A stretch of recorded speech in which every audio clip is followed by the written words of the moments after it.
Hey Algebra! For the Thursday section of the assignment this week, you're going to be working on more inequalities, but unlike the ones from Wednesday, these will require multiple steps to solve. So let me work a couple of them with you to give you some examples and help you get started. Let's start by working number 1. And number 1 is negative 11 is greater than or equal to 6 minus 2n minus 5. So the first thing I'm going to do is I am going to simplify the right-hand side because we have positive 6 and negative 5.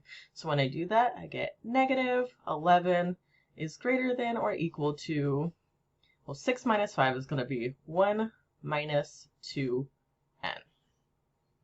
Next thing I want to do is I want to get my term with the variable, so in this case n, all alone on the right-hand side. So I'm going to move this positive 1 away by subtracting 1, and if I do it to one side, I have to do it to both. That gives me negative 12 is greater than or equal to negative 2n. Last thing I need to do to get n alone is divide by negative 2. Divide by negative 2. And remember, if I divide by a negative number, I need to flip my sign.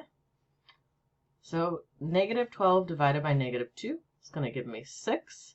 Negative 2n divided by negative 2 is going to give me n. My my symbol was open to the left, so now it's going to be open to the right. So I have 6 is less than or equal to n. That's equivalent to n is greater than or equal to 6.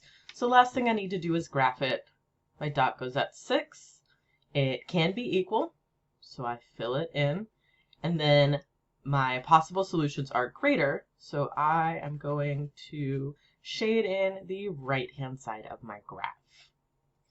Let me work another one further down because they start to look a little bit more complicated. So let me work number 12 as an example for you guys also. So number 12 is negative 3 times negative 7 minus 6 minus 7 is less than or equal to p minus 29. I know it looks complicated, but you're going to do one step at a time. First thing I'm going to do is I'm going to distribute this negative 3 to the terms inside the parentheses. So negative 3 times negative 7p is going to give me 21p. And then negative 3 times negative 6 is going to give me positive 18. We still have this minus 7, and that's less than p minus 29. I'm going to simplify on the left-hand side. 18 minus 7 is going to be 11. So that gives me 21p plus 11 is less than p minus 29.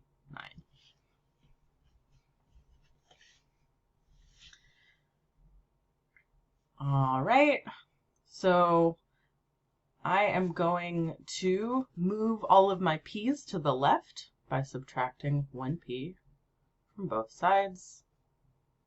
That gives me 20p plus 11 is less than negative 29. Last thing I need to do is subtract 11.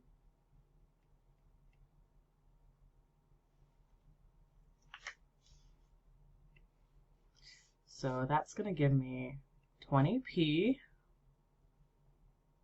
is less than, and then negative 29 minus 11 is going to give me negative 40.